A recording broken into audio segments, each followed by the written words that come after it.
Welcome to the Rim Break Rodeo. We hope this video helps.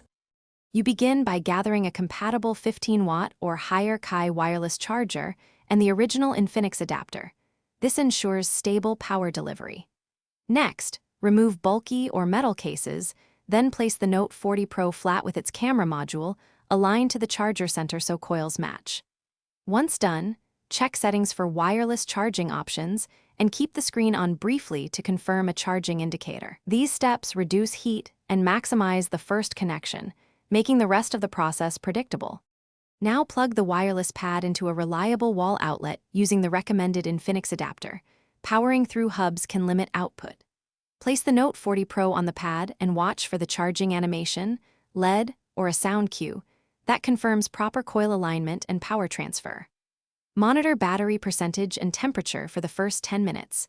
If charging is sluggish, lift and recenter the phone or swap cables to isolate a weak cable or adapter. Doing this avoids intermittent charging and reduces heat buildup.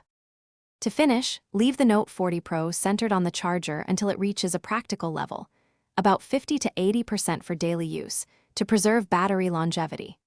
While charging, make sure you aren't running heavy apps or games. Once done, background load increases heat and slows wireless power transfer. If charging fails, reboot the phone first, then try a different certified charger and cable. Make sure the case and contacts are clean. This troubleshooting sequence narrows down whether the issue is software, coil alignment, or hardware-related. Thanks for watching.